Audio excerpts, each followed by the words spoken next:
त्यांनी आपली उमेदवारी वशीम खाली घे. उमेदवारी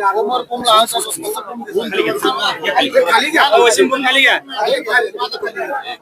खाली घ्या. हो, आज उमेदवारी अर्ज दाखल केलेला आहे. खरं तर विशेष असं आहे की सत्ताधाऱ्यांसोबत विरोधकातले देखील काही आमदार जे आहेत ते आपल्या सोबत आहेत.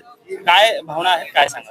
निश्चितपणानं देशाचं नेतृत्व आदरणीय नरेंद्र मोदी साहेब यांच्या मार्गदर्शनाखाली आणि आदरणीय राज्याचे मुख्यमंत्री देवेंद्र फडणवीस साहेब, उपमुख्यमंत्री शिंदे साहेब, सुनीताताई पवार, त्याचबरोबर या जिल्ह्याचे धडाडीचे पालकमंत्री सहकारी मंत्री जयभाऊ या सगळ्यांच्या मार्गदर्शनाखाली या ठिकाणी आम्ही जिल्ह्यामध्ये काम करत असताना आज भारतीय जनता पार्टीच्या माध्यमातून, महायुतीच्या माध्यमातून माझ्यावरती फार मोठा विश्वास या ठिकाणी सर्वांनी दाखवलेला आहे. त्याबद्दल मी सर्वप्रथम या ठिकाणी सर्वांना धन्यवाद देतो.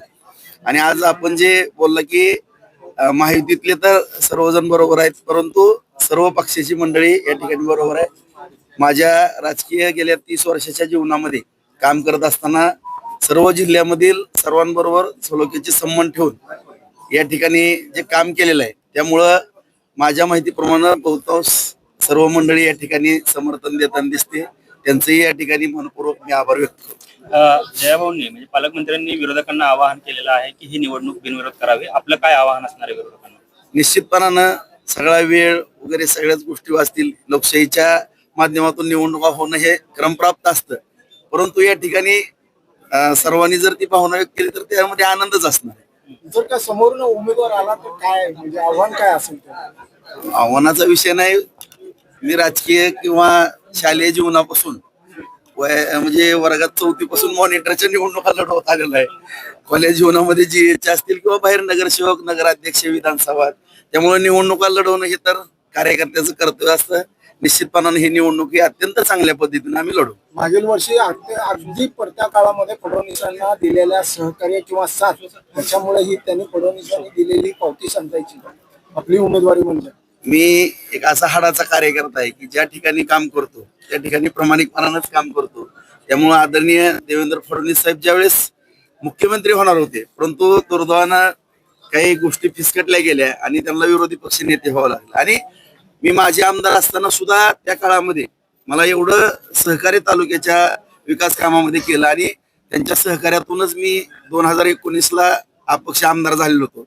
आणि माझं कर्तव्य मी बजावलं की ज्या व्यक्तीने माझ्यासारख्या कार्यकर्त्याच्या डोक्यावरती हात ठेवला आणि मला सहकार्य केलं आणि त्यांच्यामुळे मी आमदार म्हणून घडलो.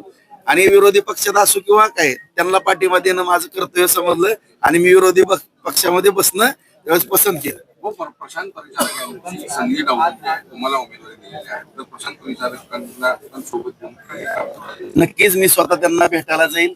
हे आमचे मार्गदर्शकच आहेत. असा काही विषय नाही. माझं त्यांच्याबरोबर फोनवर बोलणं झालेलं आहे. आम्ही त्यांची जाऊन भेट घेऊ. उमेश मालकाबरोबर पण माझं बोलणं, तेही येणार होते, परंतु थोडं काही अडचणीमुळे येऊ शकले नसतील, पण मी जाऊन भेटून येणार. फडणवीसांचं ड्रीम प्रोजेक्ट आहे शक्तिमान, तो मार्ग राजू शेट्टी म्हणतात की त्याच्यामध्ये खूप मोठा भ्रष्टाचार आहे आणि ते नेमकं काय ह्याच्यावर आता काय तुम्ही? नाही, विषय असा आहे की मी शेतकरी म्हणून पण, एक उद्योजक म्हणून पण, सामाजिक कार्यकर्ता म्हणून पण आदरणीय शेट्टी साहेबांना पण नम्रपणे सांगू इच्छितो की आपण ज्या डेव्हलपमेंट आहेत, मग रस्ते असतील, रेल्वे असतील किंवा विमान वाहतुकीच्या विषयानं आपण सगळेजण पाहतो की आज सोलापूरला विमान वाहतूक चालू करा म्हणून सगळ्यांची मागणी होती. आज चांगले सुरळीतपणानं चालू झालेले आहे. आज रस्ते जर दळणवळणाची साधनं जर मजबूत झाली तरच अर्थकारण वाढणार आहे आणि ह्या रस्त्यावरून जास्तीत जास्त शेतकऱ्यांचाच माल त्या ठिकाणी वाहतूक होणार आहे. जे आपण कृषी प्रधान देश आहे, ही दळणवळणाची साधनं जी आपण हे करतो, आता आपली जर उशिरा गाड्या भाजीपाल्याच्या, दुधाच्या पोचू लागल्या तर ते पण चुकीचं ठरणार आहे. त्यामुळं या ठिकाणी हे मार्ग होणं गरजेचं आहे, परंतु कुठल्याही शेतकऱ्यावरती अन्याय होणार नाही. ज्या ठिकाणी अडचण येईल त्या ठिकाणी सरकार आदरणीय देवेंद्र फडणवीस साहेब त्यांच्या पाठीमागे ताकदीने भ्रष्टाचार खूप होतोय असं त्यांचा आरोप आहे. नाही, आता कसं आहे, विरोधी पक्षात असल्यानंतर ह्या गोष्टी बोलतच असतात, परंतु कुठं झाला, काय झाला, जरा कागदावरती जर दाखवलं तर जरा योग्य वाटेल. काय आव्हान कराल तुमच्या मतदारांना तुम्ही? नाही, जे मतदार आहेत त्यांना एवढी नम्रतेची आव्हानापेक्षा विनंती करतो की या जिल्ह्यामध्ये आदरणीय देवेंद्र फडणवीस साहेबांच्या मार्गदर्शनाखाली, जयाभाऊंच्या साथीने या ठिकाणी आणि सर्व नेते मंडळी जिल्ह्यातले सगळ्यांच्या साथीने आपण पाहतो की शहरामध्ये आज IT पार्कचा विषय असेल किंवा अन्य सगळे उद्योग व्यवसायाचे विषय असतील, या सर्व बाबी अतिशय जलद गतीने या ठिकाणी सुरू झालेल्या आहेत. विमान सेवाही झालेली आहे आणि आणखीनही दळणवळणाची साधने या ठिकाणी वाढतात. आणि खास करून आदरणीय देवेंद्र फडणवीस साहेबांनी 300 कोटी वृक्ष लागवडीचा एक संकल्प केलेला आहे, तो विषय आहे. त्याचबरोबर कृष्णेचं पाणी आज उजनीच्या धरणामध्ये 50 TMC पाणी त्या ठिकाणी येतं, तिथून ते पाणी 25 TMC मराठवाड्याला जाणार आहे.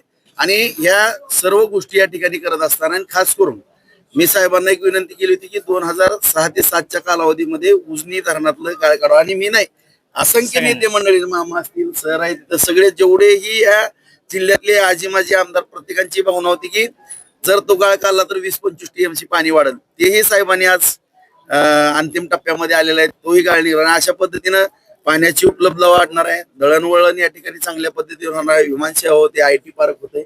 आणि ह्या सगळ्या गोष्टी करायच्या असतील तर माझ्यासारखा एक समन्वयक असणे या जिल्ह्यामध्ये गरजेचं आहे. त्यामुळे सर्व मतदारांना माझी नम्रतेची विनंती आहे, सर्वांनी मला सहकार्य करावं. प्रत्येकाच्या या विकास कामाच्या बाबतीमध्ये मी अत्यंत प्रामाणिकपणानं काम